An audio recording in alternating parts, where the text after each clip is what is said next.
Hello guys, it's Hatsuchio here. It's been a while since I did my last guide video, and this time we have Chris over here, which I want to talk about today. Some of you might have already noticed that we have seen a number of Chris users in the higher levels of Apex play.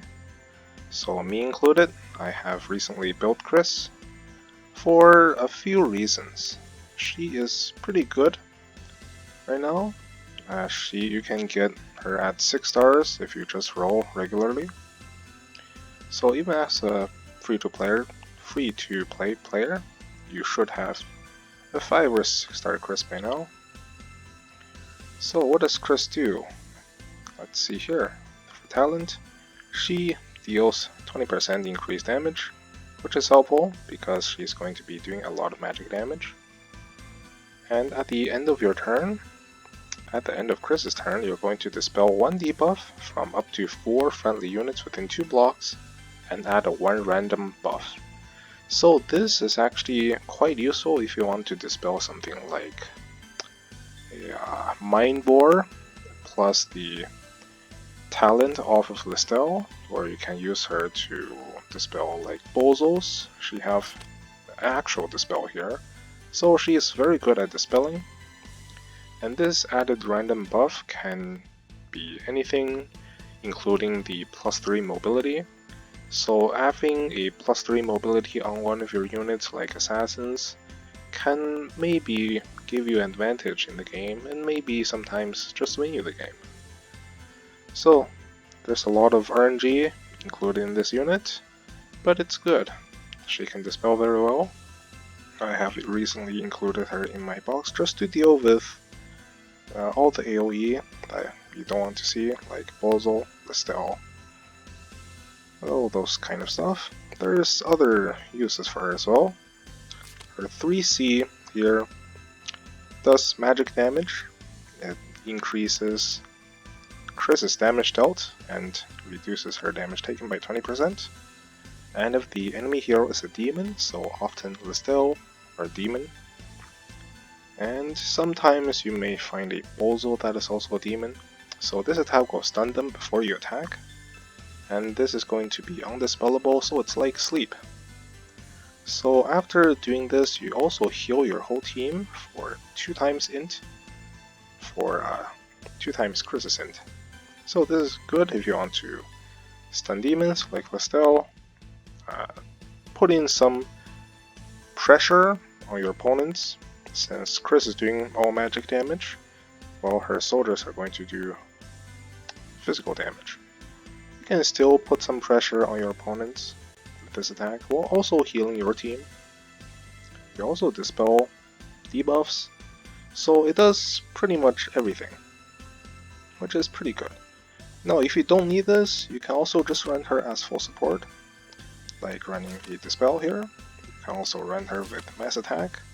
So mass attack and the strengthen is why I had to level up Chris and include her in my box, because I run some units that are just quite useless if they do not have this sort of attack buff, like Cherry in my box. Cherry lacks a ton of attack and lethal power if she does not have some sort of attack buff like this. So I would, with Chris in the box, I can pick up Cherry like as early as second pick, or even first pick if I really wanted to. And then just bring something like Strengthen, Gospels, if I don't have the faction buff. So you can also fit her in any one of these factions like Glory, Protag, or Princess. Now if you do have a faction buff for her, you can also run her offensively. As a magic damage dealer, you can run her with something like Discipline, 3C, or you can just run both of the healing attacks, Redemption, and 3C, so you can heal up your team whenever you attack. With Faith, you do 15% more damage and heal more. So she is very flexible, useful for a lot of different situations, and it's really just up to you to figure out what those situations are. Alright, so let's talk about soldiers now. We have zealots here, which are most oftenly used because they have increased attack by 45% for each buff equipped, so if you have just 3 buffs, they're going to be pretty good. They also need to be above 80% health though. So I'm just going to assume most people have their holy troop training at pretty high attack by now. Other than that, we have either heavy infantry, which have a 30% increased attack here, or highland warriors, which has 15%. So the infantry here, you can use either one of these if you need to do more damage versus lancers. Or you have Amazon champion, not many have this leveled. I don't either. But if you want to use her against some sort of cavalry Landias or versus unicorns, they can be pretty good. Right, as for equipment, you can either go Gift of Eternal Life for more healing after combat, or you can go with something like a Red Moon just for increased int. And the staffs also have increased base int as well, so you can have Chris do more damage if you want and not heal. For armor, you can go Last Rites or just any armor, since Last Rites not many have Last Rites. Enough of them anyways. So she really should be on Tennyo's headdress, but you can really run anything on her. Having Tennyo's headdress just means you're going to have even more of these random buffs for your team. And for the accessories, I run Meditation Ring on most of my mages. I might do a video on why I use Meditation Ring so much, but later on. But this is just to face Lestelle. Lestelle often will use Blood Dance, and if you're going to pick a Chris against Lestelle with this 3C, you want to make sure your Chris is going to not die from Blood Dance.